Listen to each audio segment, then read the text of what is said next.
Je ne vois pas, jusqu'à preuve du contraire, comment on peut condamner quelqu'un qui n'a rien pris, qui, lorsqu'on lui reproche la tentative vraie prévue dans l'article 4 du Code pénal congolais, la tentative par lui de vouloir récupérer l'argent, mais cette tentative n'a pas été démontrée matériellement, voulais-je dire, le long du procès.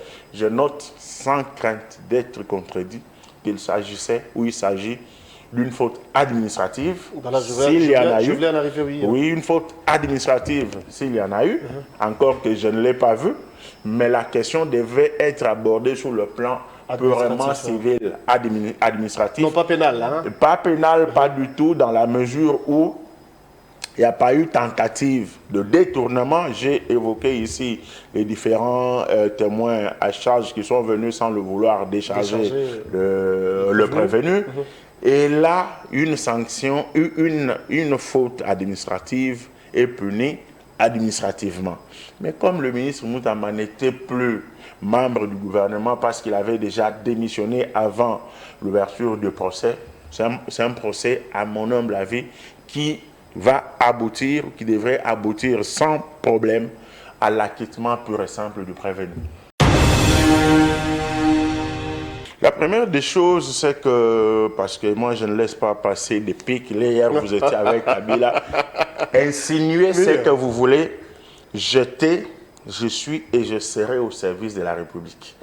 Et je ne me suis jamais identifié derrière un individu pour dire, moi c'est seulement tel et non la République. Non, pas seulement tel, mais vous étiez kabiliste hier. Je suis en train de parler de la République comme notre nombril, notre alma mater.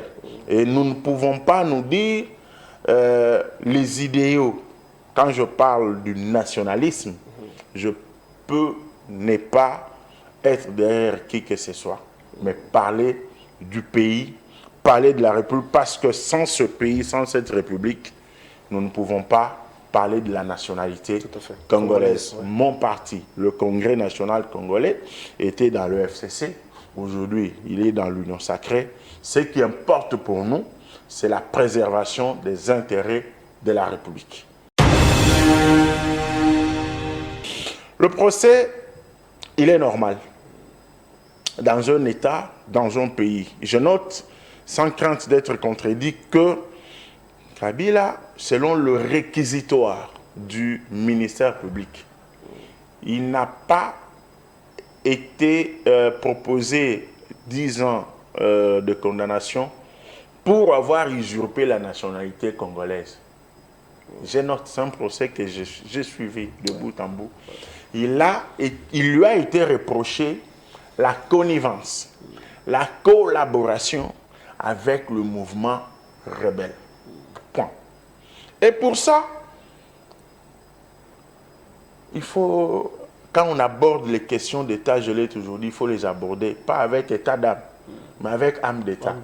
L'âme d'État nous fait ouvrir les yeux en enlevant toutes les lunettes pour comprendre que un président de la République, avant d'en arriver, je précise que toi et moi, si nous commettons la même infraction que Kabila, comme celle-là, le ministère public peut encore avoir un peu de clémence. Les juges peuvent encore avoir un peu de clémence.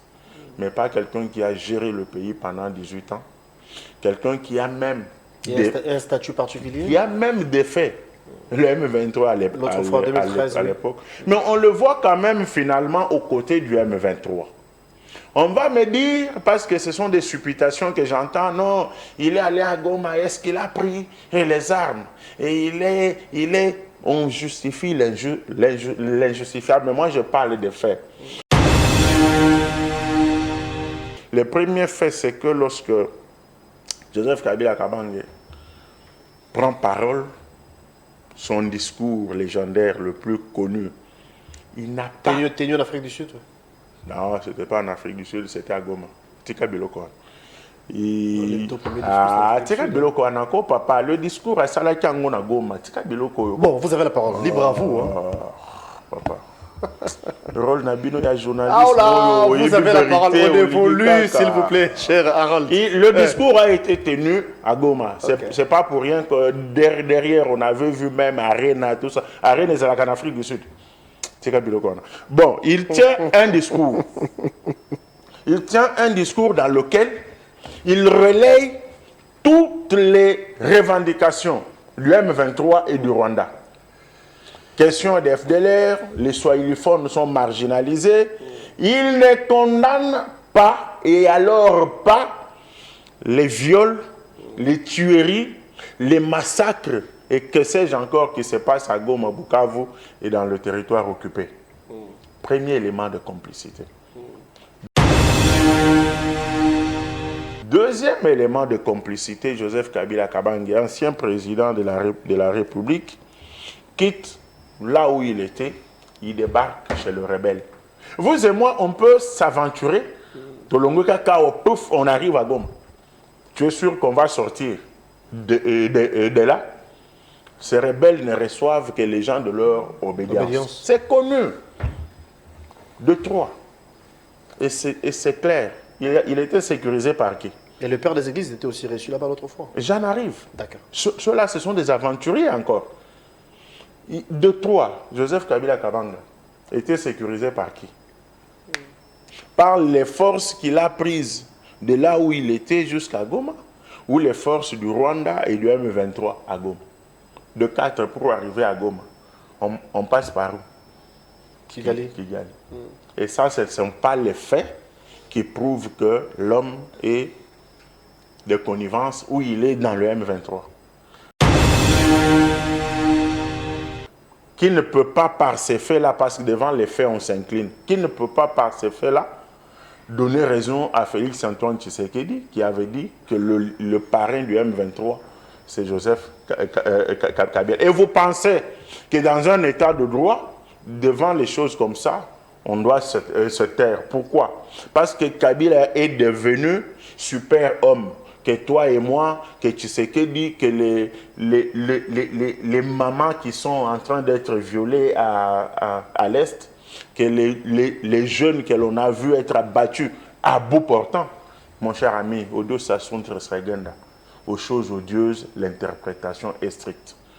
Limbisanga, moi, l'ingénieur ça la moi, c'est bon. Mboko eza ya mama ya mutu mokote. Mboko eza ya tata ya mutute. Mboko eza ya bisonyonso. Et ce que nous devons combattre, c'est effectivement cette sélectivité-là. Si c'est moi qui suis en connivence avec le M23 aujourd'hui, qu'on me poursuive.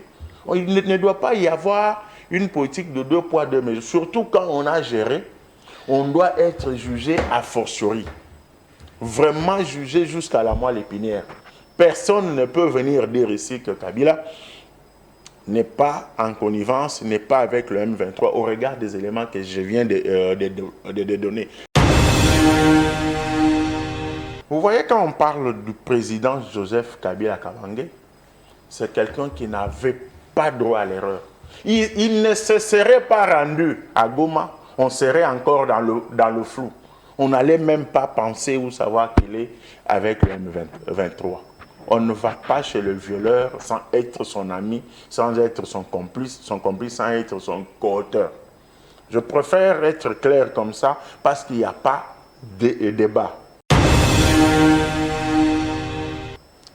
J'ai toujours dit que je m'incline moi devant les faits. Les faits sont tels que pendant que Joseph Kabila nous a dirigés, je n'avais imaginé guère il pouvait plutôt être d'une nationalité autre que congolaise. Jusqu'au moment où je parle, je n'ai jamais été d'accord qu'il n'était pas congolais. Mais par rapport aux faits, je suis en droit de réfléchir deux fois. Okay. Pour dire est-ce que c'est vrai ou est-ce que ce n'est pas vrai. Premier fait, c'est entre guillemets son oncle paternel. J'ai vu la vidéo il n'y a pas longtemps. Prof Moukena qui dit c'est nous qui avons donné le nom de Kabila. Non, le nom de Kabange. Et le nom de Kabange, même de Kabila, parce qu'il a dit qu'il ne s'appelait pas ainsi. C'est un monsieur qui a vécu avec Joseph Kabila. Et cette vidéo semble dater de longtemps et n'a pas été contredite. Ce sont des faits qui doivent nous faire réfléchir. De deux, d'où vient le nom ou le sobriquet de Kanam? J'en entendais parler, mais ici, dans ce procès, même la réaction du camp de Kabila me fait comprendre que c'est quand même un nom qui a existé, mais c'était une fausse identité accordée à ces enfants par Musée pour les aider à échapper de la fougue de Mobutu. Ça, bien, c'est un plaisir pour nous de vous retrouver pour ce nouveau Nice Press. C'était sur demande de vous qui êtes nos téléspectateurs. Eh bien, Harold Badibanga est notre invité de ce matin avec qui nous allons aborder toutes les questions d'actualité. Vous le savez, il représente sur ces plateaux Union Sacrée. L'actualité, c'est le procès Moutamba. Eh bien, la décision sera prise ou encore les décisions seront prises aujourd'hui. Qu'adviendra-t-il par rapport à ces procès? Est-ce que l'ancien ministre sera-t-il aux arrêts? Est-ce qu'il sera acquitté? Eh bien, la justice va se prononcer dans les minutes suivantes. Mais du moins, dans sa formation politique ou encore sa famille politique, il y a une forte mobilisation pour attendre bien sûr le résultat qui va provenir au niveau de la justice. Mais du moins, comprenez que nous parlerons de ces procès Moutamba. L'insécurité à l'Est, oui, la question sera bien évidemment évoquée plutôt. Nous parlerons de l'affaire Kabila, les procès encore Kabila. Où en sommes-nous par rapport à ces derniers? Eh bien, les éclairages sera tout au long de cette émission. Je m'en vais saluer mon invité, cher Harold. C'est vrai, ça fait longtemps, c'est l'honneur, un plaisir de vous recevoir. Bon mardi à vous. Bon mercredi à vous. Merci pareillement. Le plaisir est partagé, mon cher frère. Si ça fait longtemps que je ne suis pas venu, c'est pas que j'ai pris la décision de ne plus être là, mais vous savez, ce sont des réalités dues à certains mouvements. Mais pour parler de mon pays, pour parler de la République, je ne me laisserai jamais prier. Donc, j'étais, je suis, je serai toujours là pour donner mes avis sur des questions pertinentes de mon pays. Alors, je l'ai dit à l'entame, mais je me répète que vous représentez sur ce plateau de l'Union Sacrée. Nous parlons de ces procès Moutamba. Vous et moi avions eu le temps de suivre ces procès. C'est aujourd'hui que la justice va se prononcer par rapport à ça. Quels sont vos sentiments d'abord par rapport à ces procès? Bon, la toute première des choses, la déontologie d'avocat m'interdit d'aborder. À savoir que vous reçoivez ici comme c'est une précision que je voudrais donner parce que j'ai vu des problèmes avec le barreau. Voilà pourquoi je n'ai pas voulu vous présenter comme tel. La déontologie d'avocat m'interdit de donner un avis sur un dossier pendant. Mais là, vous me recevez comme analyste politique. Exactement. Et en tant qu'analyste, j'ai le droit de donner un avis sur les questions de la République, y compris les questions judiciaires. Non, la question Moutamba, d'abord, la première des choses, j'envoie toutes mes énergies positives à Constant Moutamba et je lui dis toutes mes compassions par rapport à tout ce qui lui arrive. D'ailleurs, j'ai vu sur différentes vidéos, sa santé n'est pas vraiment franchement, il a beaucoup perdu du poids, on ne sait pourquoi, mais toujours et je pense que la justice doit être dite et prise en tenant compte du sens de l'humain. Je pense que même le verdict, lorsqu'il va tomber... Ça se fait pas, hein? Oui, non, ça, je parle de ce qui doit être fait. Le juge, j'aime bien certaines phrases qu'il y a dans des cours et tribunaux. On a écrit toujours, nous jugeons nos semblables. C'est-à-dire, les juges jugent ses semblables. Donc, ça le renvoie au sens intrinsèque de l'humain. De deux, il y a un principe que je vois là toujours, justitia veritas et non se veritas. Justice, vérité et non c'est vérité. Donc ça veut dire que tous ces principes demandent que les juges tiennent compte de tous les paramètres, même extrajudiciaires, pour avoir la clémence en direction du justiciable. Ça, c'est une paire de manches que j'ai ouverte, que je referme très très vite, pour dire tout simplement que le procès Moutamba devra être un procès historique. Un procès qui entrera dans la jurisprudence de la République par rapport aux faits. Je note avec satisfaction que jusqu'ici, à travers tous les témoins à charge et à décharge qui ont défilé par devers la cour, je n'ai pas vu, je n'ai pas entendu les véritables éléments à charge condamnant, prouvant plutôt la culpabilité de l'ancien ministre de la Justice. Tenez, il y a un témoin à charge qui est devenu déchargé sans le vouloir, le justiciable. Pourquoi? Parce qu'il s'agissait, si je ne m'abuse pas, du DG de l'une des banques de la place, à qui on a posé la question de savoir si le compte dans lequel les 19 millions de dollars étaient logés était un compte courant dans lequel on pouvait déjà effectuer des mouvements. Il a dit oui. Ce n'est pas un compte séquestre. Mais il s'est étonné lui aussi pour dire que le délai était tellement minime qu'il y avait une somme importante. Il s'est posé des questions lui aussi. Et cet argent était destiné à la construction de la prison à Kisangani. Un autre témoin à charge qui est venu décharger le ministre Omotamba, c'est que c'est le directeur de Frivao. On lui a posé la question, parce que selon l'accusation, rien n'avait été fait sur place en termes de signaux forts qui devaient montrer qu'on devait commencer à construire la prison. On lui a posé la question de savoir combien de fois avez-vous reçu ou est-ce que vous avez reçu des délégations venant de Kinshasa pour ne fût-ce que la visite du site, pour des mesurages de terrain, pour les débuts éventuels des travaux? Il a dit oui. À combien de reprises? À 2 reprises. Un autre témoin, pas le moindre, l'ancienne ministre de la Justice, Rose Mutombo. On lui a posé la question de savoir qui a ouvert le compte à la Robank, le compte dans lequel les fonds ont été logés. On lui a posé la question, elle a dit ce n'est même pas elle. Elle a trouvé ce compte-là ouvert par son prédécesseur. Elle a trouvé le compte existait déjà. Oui, le compte existait déjà. C'est pour dire qu'il n'y a eu, de un, Moutamba n'a pas ouvert le compte, de deux, même s'il l'aurait ouvert, il n'y a pas eu intention de détourner l'argent parce qu'il a trouvé plutôt ce compte et sa prédécesseur l'avait trouvé également. Vous donnez raison à ceux-là qui pensent que c'est un procès purement politique? Je vais en arriver.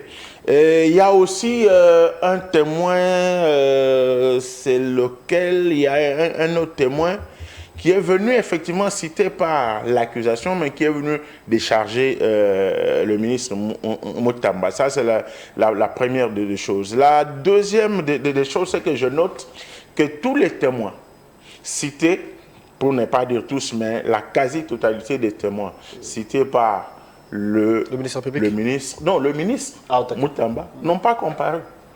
Ils n'ont pas comparu. Ça veut dire ce qu'on appelle le procès équitable. Je ne l'ai pas vu. Ce n'était pas le cas. Je ne l'ai pas vu. Parce qu'il revenait à la cour d'imposer la comparution des témoins cités par le ministre. Ce qui n'a pas été fait. De trois, parce que vous me posez la question de savoir si le procès est politique ou pas. Non, certaines langues pensent que c'est purement politique. Et voilà pourquoi j'ai posé la question de savoir êtes-vous d'avis ou encore je ne pense pas que le procès soit politique dans la mesure où les faits sont là. Le ministre Mutamba est reproché des faits dont le ministère public a parlé. Le long du procès, comme je venais de le démontrer là, j'ai vu qu'il s'est bien défendu et les témoins qui ont fait leur déposition par devers la cour ont fait que nous comprenions réellement, à mon humble avis, qu'il n'y a pas eu intention manifeste de détournement d'argent. Il n'y a pas eu le détournement d'un seul franc congolais, d'un seul dollar américain par le ministre Mutamba. Et un autre élément que j'ai oublié d'évoquer toujours par rapport à ce procès, c'est que lorsque la loi vous dit qu'après avoir écrit à la première ministre, en dehors autant de jours, si elle ne réagit pas, l'autorisation est tacite et le ministre Mutamba a agi. Mais allez-y comprendre qu'il n'a que respecté la loi. L'homme de la DGSMP la Direction générale de prestation de marché est venue abonder dans le même sens. Ça veut dire que je ne vois pas, jusqu'à preuve du contraire, comment on peut condamner quelqu'un qui n'a rien pris, qui, lorsqu'on lui reproche la tentative vraie prévue dans l'article 4 du Code pénal congolais, la tentative par lui de vouloir récupérer l'argent, mais cette tentative n'a pas été démontrée matériellement, voulais-je dire, le long du procès. Je note sans crainte d'être contredit qu'il s'agissait ou il s'agit d'une faute administrative, s'il y en a eu. Oui, une faute administrative, s'il y en a eu, encore que je ne l'ai pas vu, mais la question devait être abordée sur le plan purement civil, administratif. Non, pas pénal, hein? Pas pénal, pas du tout, dans la mesure où il n'y a pas eu tentative de détournement. J'ai évoqué ici les différents témoins à charge qui sont venus sans le vouloir décharger le prévenu. Et là, une sanction, une faute administrative est punie administrativement. Mais comme le ministre Moutamba n'était plus membre du gouvernement parce qu'il avait déjà démissionné avant l'ouverture du procès, c'est un procès, à mon humble avis, qui va aboutir, qui devrait aboutir sans problème à l'acquittement pur et simple du prévenu. L'acquittement pur et simple du prévenu, c'est ce que vous dites. D'ailleurs, j'ai compris que c'est un souhait qui est vôtre. Mais toutes ces agitations, s'il faut appeler ça comme ça, dans les chefs de sa famille politique. Et pourquoi organiser des veillées des prières, organiser des marches, alors que la justice est et reste indépendante? Pourquoi ne pas laisser la justice faire son travail en lieu et place de se manifester au point d'influencer même la décision qui sera prise au niveau de la justice? Je ne pense pas que, avec ce qui se fait chez Moutamba en termes de veillée de prière, la compassion, j'ai vu le pasteur Barout aller lui rendre visite, j'ai vu les jeunes gens, les compatriotes de la diaspora donner leurs avis, mais je ne pense pas, que ça peut intimider la cour, de deux, je ne pense pas que c'est interdit, parce que tout ce qui n'est pas interdit est permis. On ne peut pas interdire à un leader de bénéficier du soutien des siens. Je ne pense pas. Dans ce pays, on commence à critiquer même ce qui n'est pas critiquable. Donc, Moutamba est chez lui, parce que l'affaire est pendante devant les cours et tribunaux. Ses adeptes ne peuvent pas venir prier pour lui et le soutenir. Non. Quel est ce haut magistrat que moi, Harold Badibanga, je vois en train d'être intimidé par ça? Ce qui est en train d'être fait n'a jamais été interdit dans une seule loi de la République. Donc c'est du reste très normal. Est-ce que ça enfreint l'indépendance de la justice? Je dis non en majuscule. Est-ce que ça influence les hauts magistrats rompus que je connais qui ont siégé dans cette affaire? Je dis non. Alors évitons de raisonner à la 642. Et ce qui a été fait comme procédure, ça a été respecté jusqu'à la ligne. L'affaire a été prise en délibéré. Les amis, les frères de Moutamba, ses compagnons de lutte en politique, c'est de leur droit de le soutenir à leur manière. Moi, je n'ai pas eu juste le temps, si j'en avais. Moutamba, c'est un ami, c'est un frère. Je serais allé lui témoigner mon soutien, comme je suis en train de le faire ici. Il ne faut pas qu'on pense que ce que l'on veut, c'est ce que tout le monde doit vouloir, c'est ce que l'on doit faire. C'est tout. Quand Jean-Pierre Bemba était détenu à la CPI, avant même son transfèrement à la Cour pénale internationale, le MLC n'a pas organisé des manifestations ici. Est-ce qu'en Belgique, où il a été arrêté, la diaspora congolaise n'a pas manifesté même devant l'ambassade? Est-ce que ça a perturbé le fonctionnement de la Cour pénale internationale? Ça n'a rien à voir. Donc, il y a des débats de caniveau que certains gens doivent arrêter. Il faut se retrouver dans la situation de Moutamba pour comprendre que c'est maintenant ou jamais qu'il a besoin du soutien des siens. J'ai vu ce que le procureur a dit, tous ceux qui parlent, non, ça ce sont des intimidations. Oui, parce que les procureurs étaient filipendés de l'heure de la journée dans les réseaux sociaux, où on avait mis même sa photo, les gens critiquaient. Non, écoutez, Ça a fait toller un moment. il y a deux choses. La première des choses... Bref, il s'est senti lésé, les procureurs.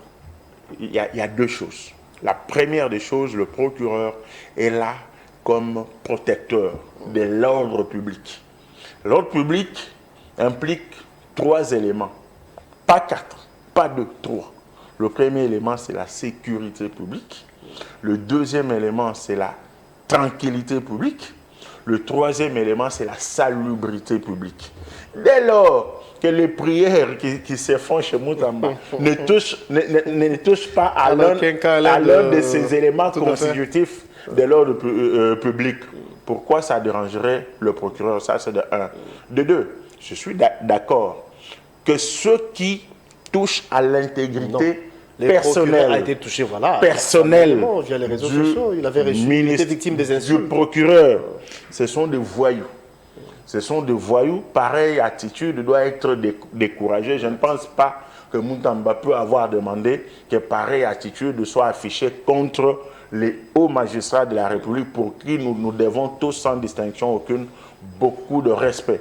Alors, si, à travers les réseaux sociaux, à travers les médias comme on est en train de parler là, un individu au nom du soutien à Moutamba peut se permettre d'enfreindre à la loi en insultant le procureur, en le menaçant. Mais écoutez, nous sommes dans un état de droit, c'est une infraction. Et si la loi, l'organe de la loi peut s'en saisir, il en va plutôt non seulement de son pouvoir bien connu, mais aussi de son droit parce qu'il se sent lésé. Les manifestations publiques doivent être autorisées. Il ne faut pas que tout ce qui est en train d'être fait dans ce cadre-là touche à l'ordre public, ne soit pas, soit plutôt fait avec, soit plutôt fait sans l'autorisation du pouvoir public. Donc il y a toute une marmaille de paramètres à prendre en compte pourvu que la justice se dise comme il se doit, comme je venais de le démontrer ici.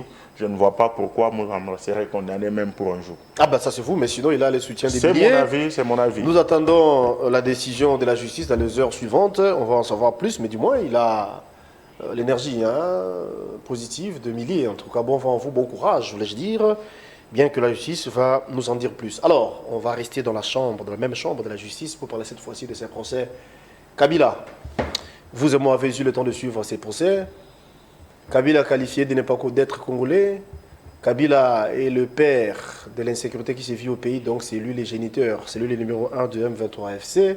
Vous avez suivi, même les hommes de droit ont taxé Kabila de tous les noms, alors que l'autre fois il était président ici au pays 18 ans durant. Hier, vous étiez avec Kabila. Ah oui, la politique est dynamique. Aujourd'hui, vous êtes union sacrée. Mais par rapport à ces procès, quelle lecture faites-vous par rapport à ça? La première des choses, c'est que, parce que moi, je ne laisse pas passer des pics. Hier, vous étiez avec Kabila. Insinuez ce que vous voulez. Jeter, je suis et je serai au service de la République. Et je ne me suis jamais identifié derrière un individu pour dire moi, c'est seulement tel et non la République. Non, pas seulement tel, mais vous étiez kabiliste hier. Je suis en train de parler de la République comme notre nombril, notre alma mater. Et nous ne pouvons pas nous dire les idéaux. Quand je parle du nationalisme, je peux ne pas être derrière qui que ce soit, mais parler du pays, parler de la République, parce que sans ce pays, sans cette République, nous ne pouvons pas parler de la nationalité congolaise. Ouais. Mon parti, le Congrès national congolais, était dans le FCC. Aujourd'hui, il est dans l'Union sacrée. Ce qui importe pour nous, c'est la préservation des intérêts de la République. Ça doit être clair, comme l'eau claire dans un verre clair, pour des yeux qui savent surtout voir clair. Ça, et surtout que nous voyons clairement nous aussi. Alors, oui, effectivement. Parlons procès. Alors, le procès, il est normal.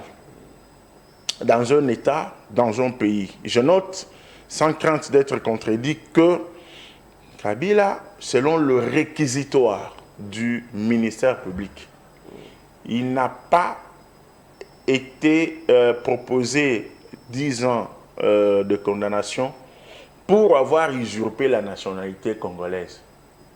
Je note, c'est un procès que j'ai suivi de bout en bout. Il lui a été reproché la connivence, la collaboration avec le mouvement rebelle. Point. Et pour ça, il faut, quand on aborde les questions d'État, je l'ai toujours dit, il faut les aborder, pas avec état d'âme, mais avec âme d'État. Ouais.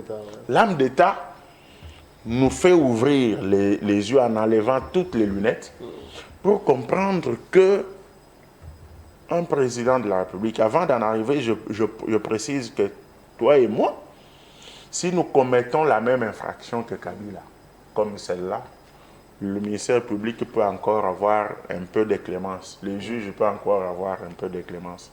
Mais pas quelqu'un qui a géré le pays pendant 18 ans. Quelqu'un qui a même... un statut particulier. Il y a même des faits. Le M23 à l'époque. Mais on le voit quand même finalement aux côtés du M23. On va me dire, parce que ce sont des supputations que j'entends, non, il est allé à Goma, est-ce qu'il a pris les armes? Et on justifie l'injustifiable, mais moi je parle des faits. Le premier fait, c'est que lorsque Joseph Kabila Kabange prend parole, son discours légendaire le plus connu, il n'a pas... T'es en Afrique du Sud? Non, ce n'était pas en Afrique du Sud, c'était à Goma. Tika Biloko. Tika Biloko, papa, le discours à Salaki Angona Goma. Tika Biloko. Bon, vous avez la parole, libre à vous. Papa.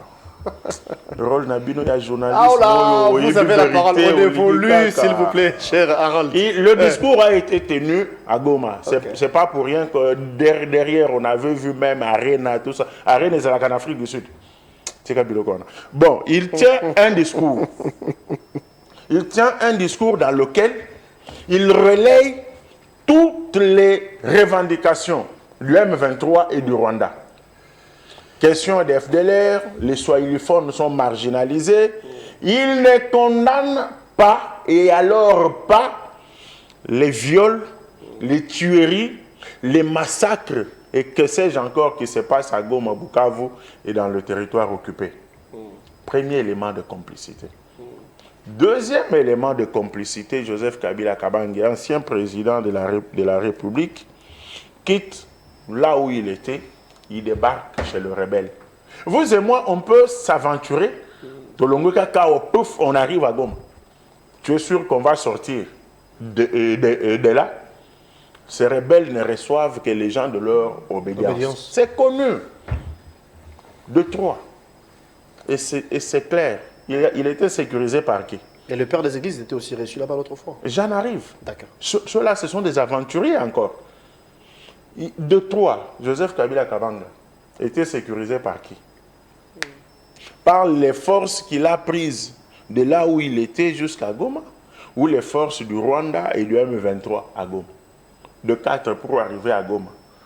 On passe par où? Kigali.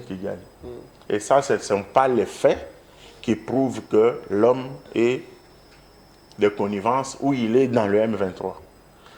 Qui ne peut pas par ces faits-là, parce que devant les faits, on s'incline, qui ne peut pas par ces faits-là donner raison à Félix Antoine Tshisekedi, qui avait dit que le parrain du M23, c'est Joseph Kabila. Et vous pensez que dans un état de droit, devant les choses comme ça, on doit se taire. Pourquoi? Parce que Kabila est devenu super homme. Que toi et moi, que Tshisekedi, que les mamans qui sont en train d'être violées à l'Est, que les jeunes que l'on a vus être abattus à bout portant. Mon cher ami, Odo Sassountre Sregenda, aux choses odieuses, l'interprétation est stricte. Limbisanga, moi, l'ingénieur ça la moi, c'est bon. Mboko eza ya mama ya mutu mokote. Mboko eza ya tata ya mutute. Mboko eza ya bisonyonso. Et c'est que nous devons combattre, c'est effectivement cette sélectivité-là. Si c'est moi qui suis en connivence avec le M23 aujourd'hui, qu'on me poursuive.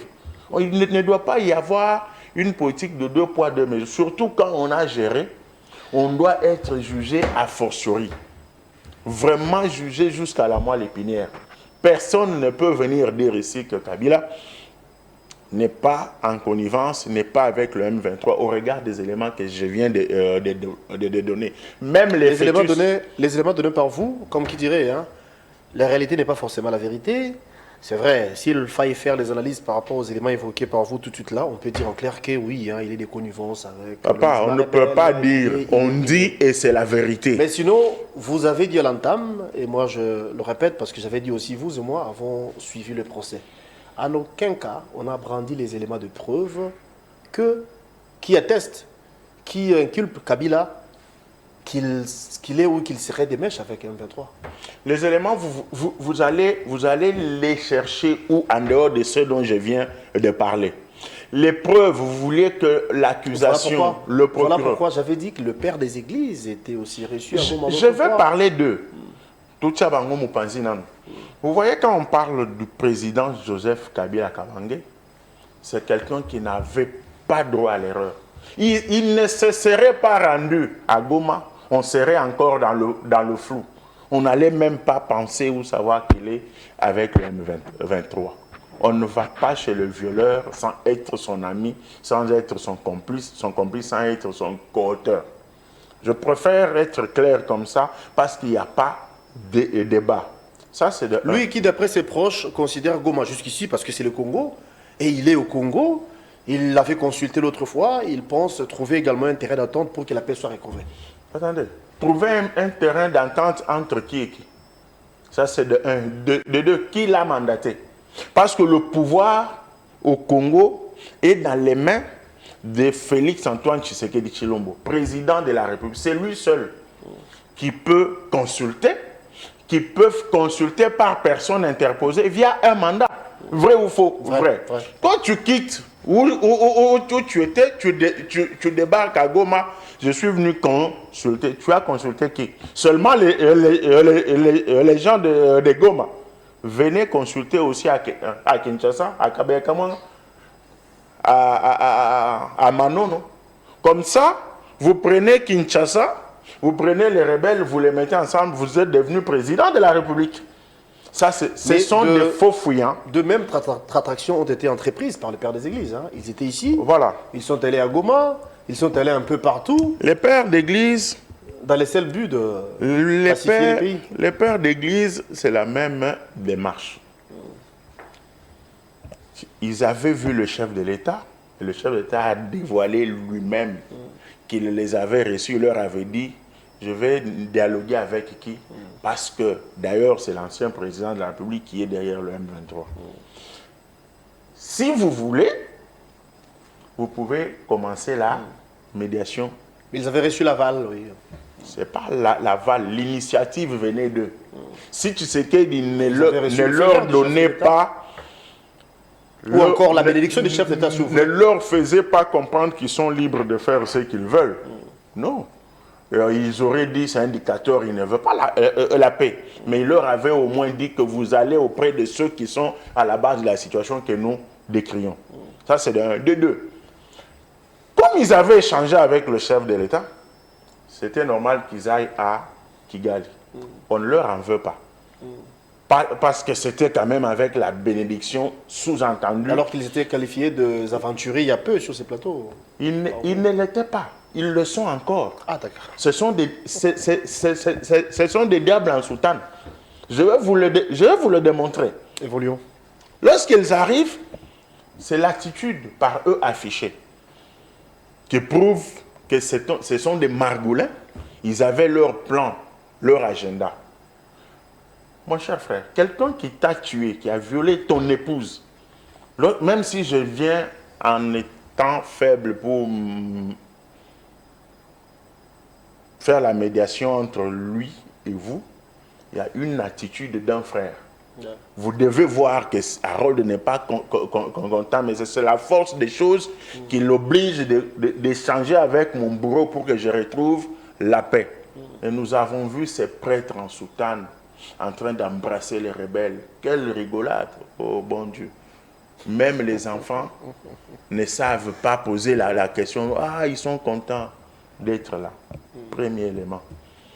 Deuxième élément, c'est la boîte à Pandore ouverte par monseigneur archevêque de Lubumbashi, monseigneur Muteba, qui a mis tout sur la place publique. Ils ont reçu le soutien financier et consort de tous ces gens. Ça veut dire que l'initiative, in fine, ne venait pas des pères évêques. L'initiative venait de ceux-là, des Kagame Batouare, de Museveni et des consorts, dans l'optique d'utiliser les pères évêques qui ont eu les moyens pour ça, pour imposer un dialogue extra-constitutionnel pour que l'on retombe à ce qu'on a appelé à l'époque le 1 plus 4. C'était clair, mon cher frère. Tozowana Tucha Pembeni. L'attitude affichée in fine par monseigneur Muteba. Je note qu'après que monseigneur Muteba soit sorti médiatiquement pour dévoiler ces dieux qui avaient aidé, il n'a pas su se contredire. La Cinq a envoyé quand même quelqu'un d'autre. Non, c'était juste pour les billets, c'était juste pour les transports, tout ça à malin et demi. On n'est pas des enfants pour nous embrouiller avec des bêtises. Mais Muteba, après tout, celui qui parle, c'est un catholique pratiquant, convaincu et convaincant. Je le suis encore parce que mon église, ce n'est pas l'église de la mère de quelqu'un. Ce n'est pas l'église d'un pasteur. Si j'étais dans une boutique à l'Éluatique ou dans une agence... Mais du moins, les responsables de votre église sont des aventuriers. C'est ce que vous avez dit bien. Si j'étais dans une boutique à l'Éluatique, si j'étais dans une agence de prière, si j'étais dans l'industrie de peur, église, oh daddy, mbele babengani ngai. Heureusement que moi je prie dans l'église du Christ, qui n'a pas été fondée par un individu qui se réveille, oh j'ai vu un songe, j'ai pris à ça, moi boutique naïe, non. L'église catholique n'est pas l'église de la mère d'un évêque, encore moins d'un prêtre. C'est mon église, c'est l'église à nous tous. Et lui, l'évêque et le prêtre et moi, nous croyons en Jésus. Point. J'ai dit qu'il est aventurier. Il est différent de celui que je vois en train de bénir le corps du Christ et me le donner. L'activité là, elle est politique. Elle n'est pas religieuse. Parce que les prêtres, oui, ils ont menti. On voit monseigneur Muteba Goma bénir Nanga sur le sol où il y a du sang. Prendre du champagne, acheter sur base de minéraux, pris dans des mines après avoir violé, tué, pillé. Vous vous réjouissez sur le sang des Congolais. Mon cher frère, la chose odieuse, l'interprétation est stricte. Et quand on vous reproche, sur base de la Bible que vous nous prêchez, vous dites non, l'église est au milieu du village. Quel milieu du village? L'église ne doit jamais être au milieu du village. L'église doit être du côté de la vérité. Entre le bien et le mal, l'église ne peut pas être au milieu. Lorsque la vérité se déplace, elle va au coin du village, la vérité, l'église va suivre. Effectivement. La neutralité dans une situation d'injustice est une criminalité. L'église ne devrait pas être ça. Est-ce que les propos tenus par monseigneur Muteba, qui allait à l'anniversaire d'un criminel, il peut les tenir? Pas à Goma où il était dans un hôtel bien logé, il a mangé, il est rentré, mais il peut les tenir dans les rues de Goma, dans les rues de Bukavu, à Bunagana, et être applaudi par la population, les fidèles catholiques qui croupissent dans la misère, violés, tués. Fidèles catholiques épouses dont on a tué les maris et les enfants, à qui on a imposé la consommation de la chair de leurs enfants. Fidèle catholique père qui a vu son épouse être violée en présence de ses enfants, dont on a obligé le fils à violer son épouse en sa présence. Muteba peut venir tenir des propos sales comme ça devant ces fidèles-là. Tolo Kanako, papa, quand on parle des questions de la République, il ne faut pas blaguer. L'attitude affichée par Ambongo, Mouteba, et que sais-je encore, peut être affichée par un évêque catholique rwandais, alors que nous avons des relations tendues. Ndenge Zaboye, il vient à Kinshasa, il fait l'apologie de Tshisekedi, et puis il rentre au Rwanda, il est à l'aise.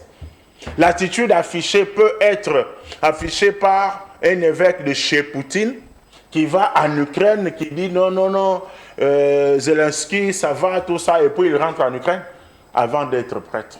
Avocat, médecin, journaliste, agriculteur, on est d'abord congolais. Et ça, on doit le dire aux pères évêques. Peut-être vous avez des flatteurs qui vous voient, oh, tout ça, moi je ne le ferai pas. Vous devez avoir des fidèles catholiques comme nous qui vous disons la vérité pour que vous puissiez changer. Vous n'êtes pas des Christ, vous n'êtes pas des dieux.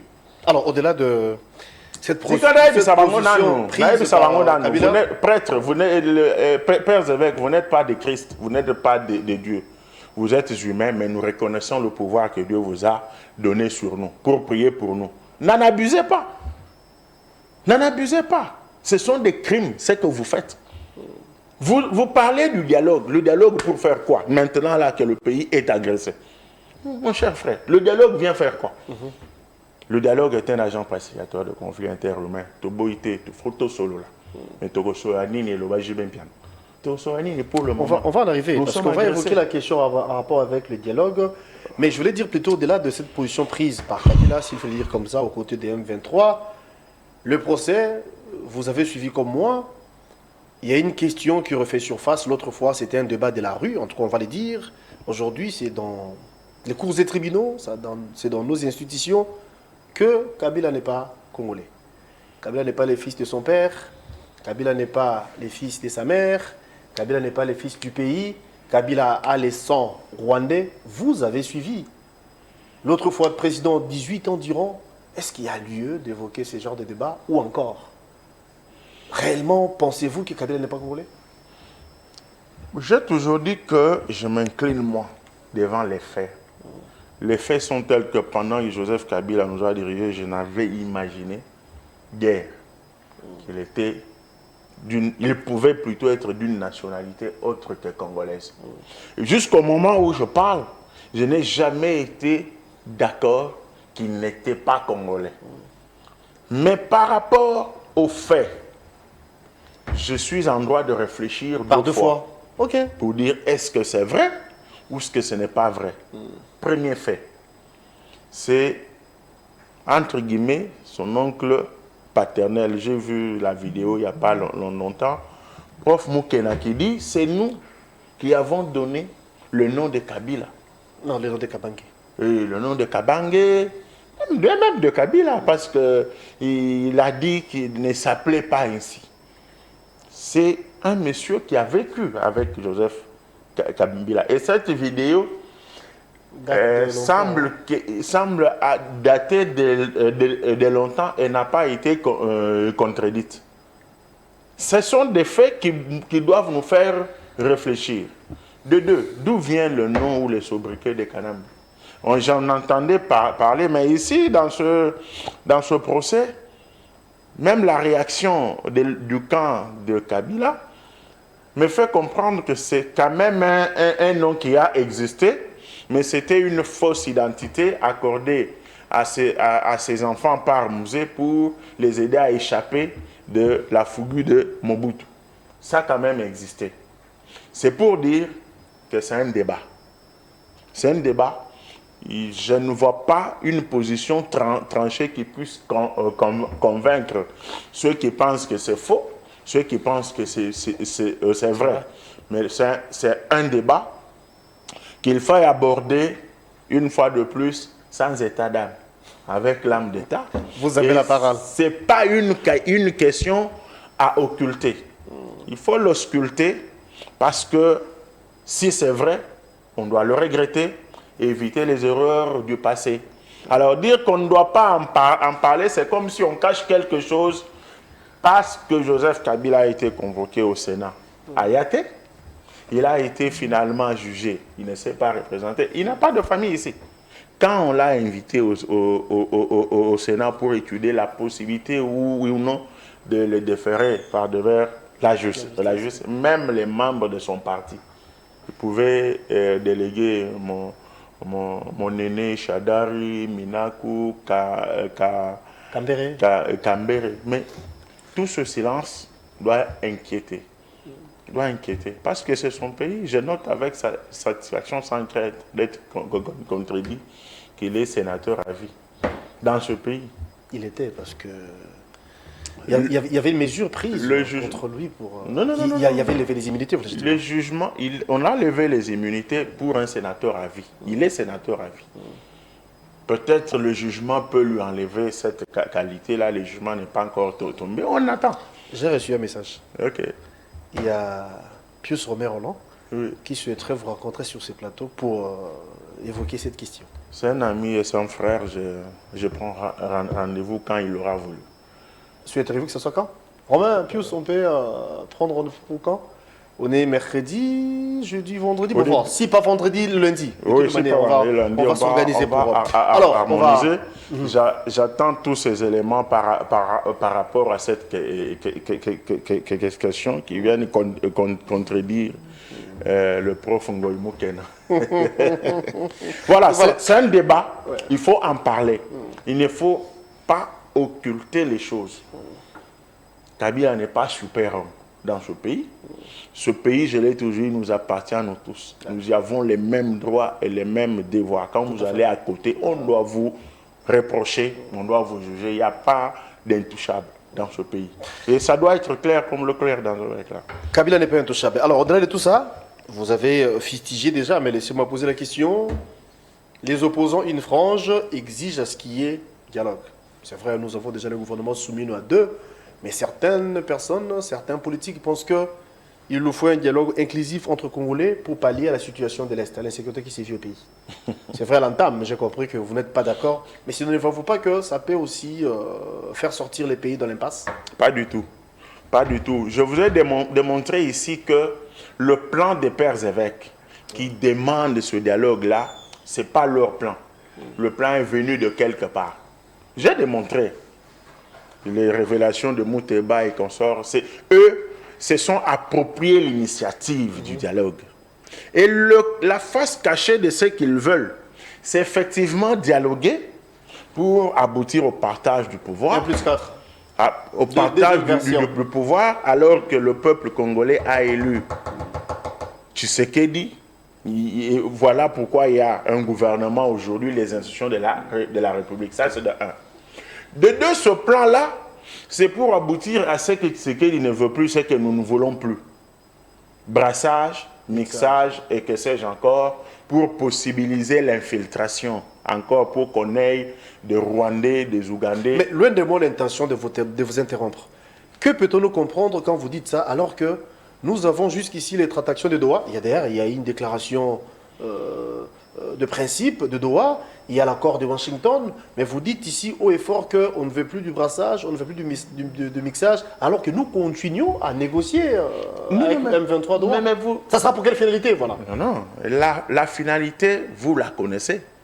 Toutes les revendications du M23, dans le sens du brassage, mixage et que sais-je encore, ont été rejetées à Doha, vous le savez. Et nous campons sur notre position. Si intégration il y a au sein des forces armées de la police, c'est au cas par cas. Est-ce qu'on vous identifie?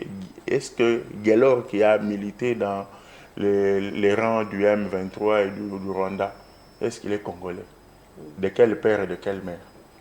Est-ce que pendant son parcours de la guerre, il n'a pas connu des crimes imprescriptibles? C'est au cas par cas.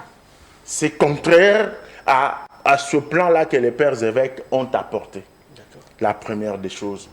La deuxième des choses, dialoguer avec le M23 dans le cadre prévu par les pères évêques, c'est remettre en cause la légitimité des institutions établies. Voilà pourquoi à Doha, ce n'est pas pour rien que le M23 s'est rebuffé par rapport à ce qu'il a paraphé.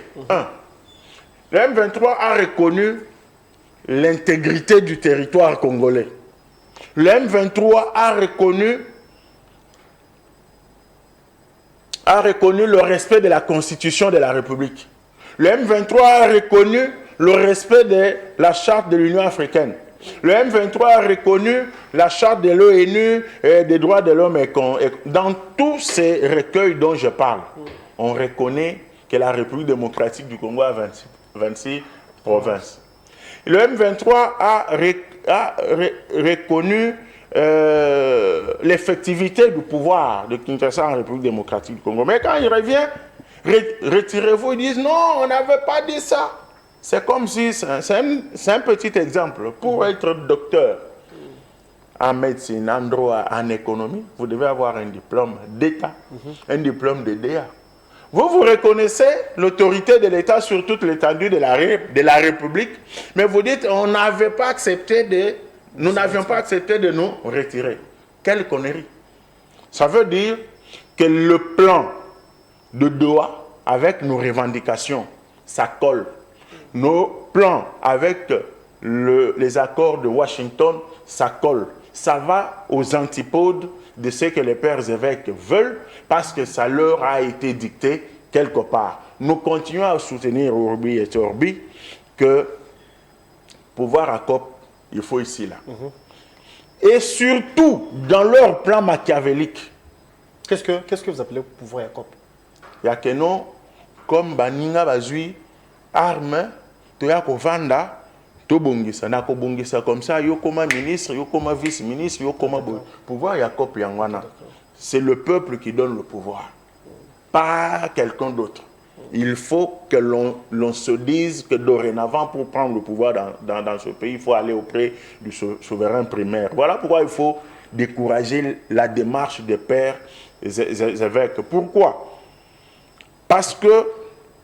Et quand Kabila pense que le pouvoir de Tshisekedi 2018 était aussi négocié, était aussi le pouvoir incroyable. En tout cas, si les alaki négocier, il faut que ça biso preuve. Moi, je sais qu'en 2018, vu Nangaï Chadar était candidat, Tshisekedi était président, vu Nangaï Fayulu Azalaki président, Tshisekedi Abetaki Bango, Azalaki élu, investi ici au palais de la nation.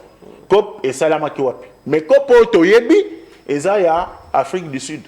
Tout le monde est parti, les rebelles sont devenus ici des ministres. C'est de ça que je parle. Moi, je ne peux pas être dans des supputations. Alors, il faut éviter. Il n'y a pas question aujourd'hui de continuer à donner une prime. Une prime, quand on prend les armes, on viole, on tue, on pille les Congolais, et on revient au nom des échanges pour pouvoir accorder. Non.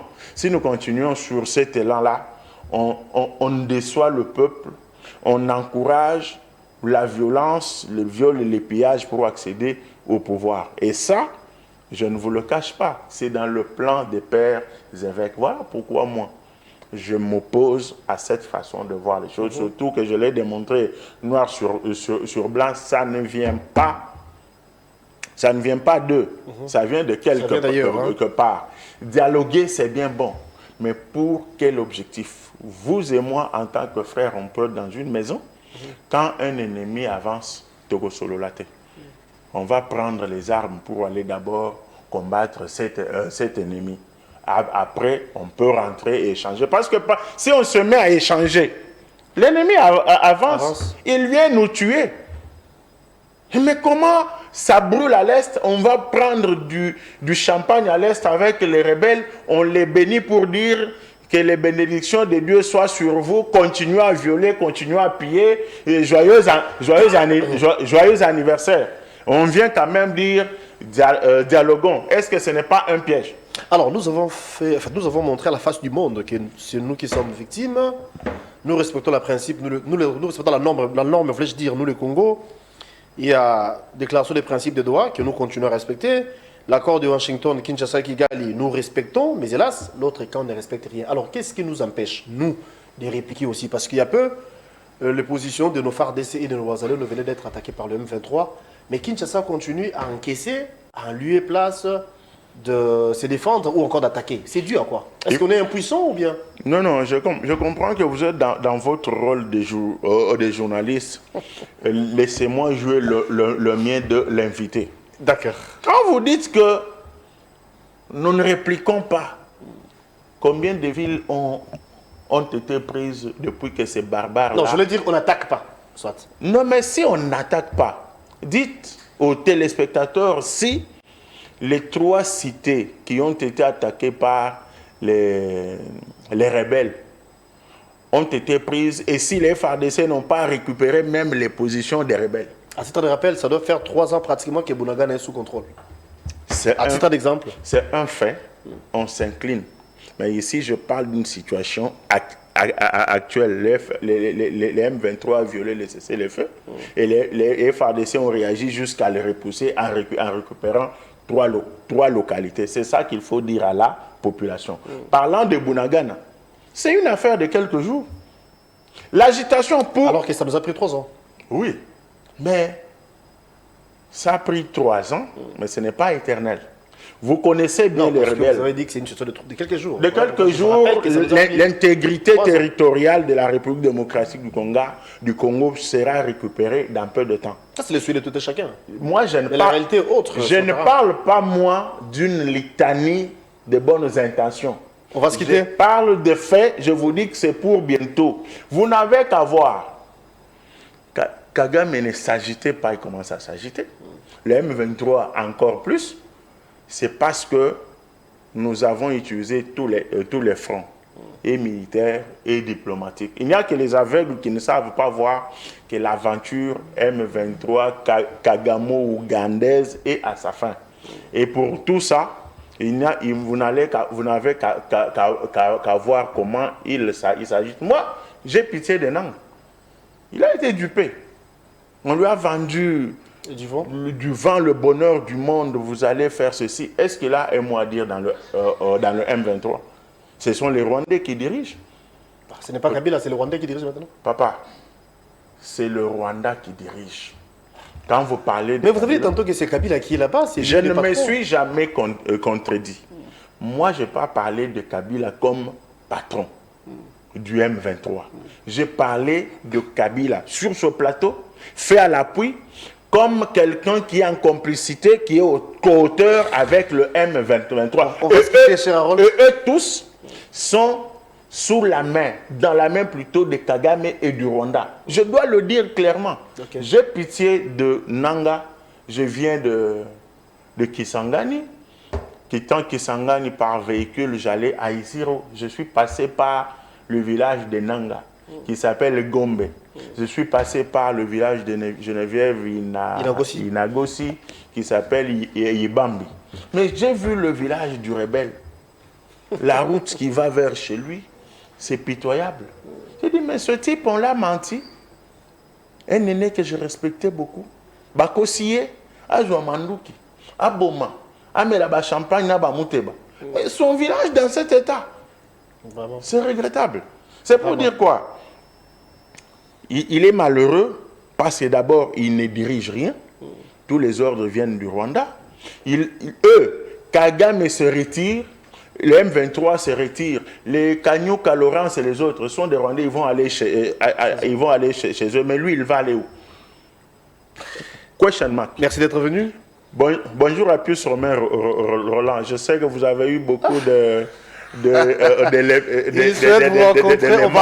On va s'organiser peut-être vendredi ou la semaine prochaine. De toute manière, tout va se décider après cette émission. Merci d'être venu, cher Harold. On est ensemble. Parti remise derrière, il y a un rendez-vous. Oui, oui, je serai toujours là, mon frère. En gestation, en perspective, on va organiser une émission avec Pius Romain Roland. Merci de la disponibilité. C'est la fin de l'émission. On va vous retrouver demain. Ça sera avec le même plaisir pour un nouveau numéro. Et la rediffusion, c'est à 18h. Les internautes, abonnez-vous à Nicepress Télévision. Merci à Brandon Milalou. Merci à Alain Trésor Guidinda. Merci à Blaise Ndombe qui était du côté de la régie finale. Encore une fois de plus, merci à mon invité. Partie remise. Et à vous, téléspectateurs, on vous retrouve demain et à la prochaine. Merci beaucoup. Merci beaucoup.